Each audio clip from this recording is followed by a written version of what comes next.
Copyright क्या होता है, सबसे पहले हमें ये समझना होता है। कॉपीराइट ये होता है कि जैसे कि हम अपनी मेहनत से, आइडिया से हम जो भी चीज़ इन्वेंट करते हैं, इन्वेंट क्या करते हैं, रिक्रिएट करते हैं। रिक्रिएशन का भी मतलब यहाँ से है कि हाँ फ्री टाइम में है, कोई आइडिया आ गया सपोज दैट, ठीक है, तो उससे उससे हमने, वो हमारा क्या था, इंटेलेक्चुअल लेबर था ना। इंटेलेक्चुअल लेबर का मतलब है जो हमने दिमाग से जो भी चीज़ें सोचते हैं, ठीक है, उससे जो भी हम प्रॉपर्टी क्रिएट करते हैं, तो उस पर हमारा जो एक्सक्लूसिव राइट होता है, सिर्फ जिस पे हमारा राइट होता है, उसे हम एक्सक्लूसिव राइट कहेंगे, ठीक है। तो उस राइट को हम लोग कॉपीराइट कहते हैं। यहाँ पे डेफिनेशन दी रखी है उसकी, the exclusive right acquired by a person over a work which is produced by the intellectual labor of the person is called a copyright. The word copyright is presumed to date back to CIRCA 1485 AD।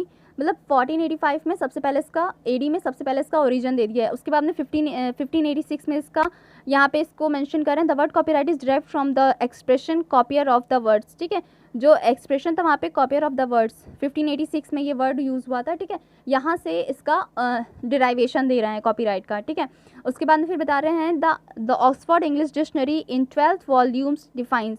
Oxford English dictionary का जो 12th volume था, ठीक है, वो define करता है copy की meaning को, जिसका मतलब है इन प्रिंटिंग, प्रिंटिंग में ही जिसका मतलब है, ठीक है, manuscript matter prepared for the printing, ठीक है, वो मैटर जो प्रिंटिंग के लिए प्रिपेयर है, ठीक है, वो चीज़ क्या है, कॉपी है, ठीक है।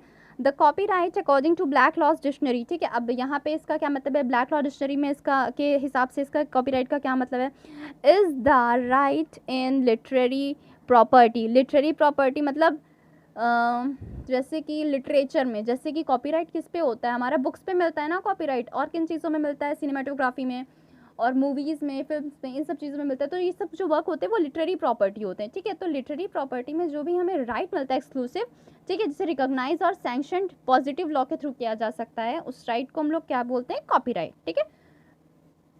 Copyright as defined in the Oxford English Dictionary is an exclusive right given by law for a certain term of years to an author or composer etc. to print, publish and sell the copies of the original work, ठीक है। हमारे intellectual labour से जो चीज़ हमने, idea से हमने create की, recreate या रिक्रिएट जो भी हमने किया, ठीक है, उसका जो भी हमारा राइट है, उसको बेचने का, खरीदने का, एनीथिंग, ठीक है, वो हमारा क्या प्रोवाइड करता है, हमारा copyright.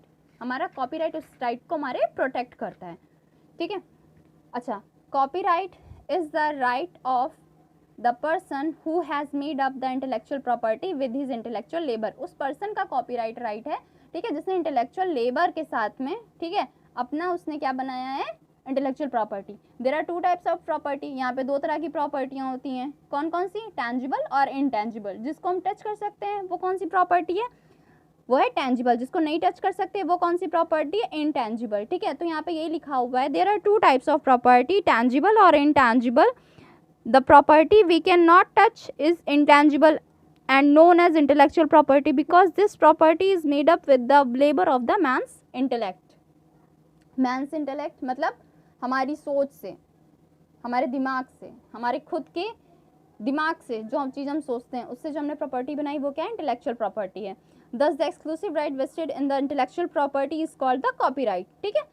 And to protect this right so that the copyright of the property can be prevented through the malicious means. Malicious means का मतलब है यहाँ पे जो भी बुरे लोग हैं, जो malicious तरीके से, गलत तरीके से हमारा आइडिया सपोज दैट वो चुरा सकते हैं, ठीक है, और वो खुद इस पर वर्क करके कुछ क्रिएट या रिक्रिएट कर सकते हैं, ठीक है। तो ये malicious means है, गलत तरीके से, लीगल तरीके से भी ये चीज़ हो सकती है। तो इससे प्रोटेक्ट करने के लिए the copyright law came for such protection as copyright act 1957। 1957 में हमारा कॉपीराइट एक्ट आया, ठीक है, और 1958 में जो कि इन्फोर्स हुआ था। उसके बाद में यहाँ पे केस है Ravenscroft versus Herbert 1980। Copyright protects skill and labour employed by the author in the production of his work. अपने वर्क में जो ऑथर अपना स्किल और लेबर प्रोड्यूस करने में जो भी लगाता है, ठीक है, तो कॉपीराइट क्या करता है, उसके वर्क को प्रोटेक्ट करता है। उसके बाद फिर यहाँ पे एक केस है डोनॉग वर्सेस एलाई न्यूज़पेपर 1937। सबसे पहले हमने केस क्या पढ़ा था, 1980 का, अब हम लोग केस क्या पढ़ेंगे, 1937 का।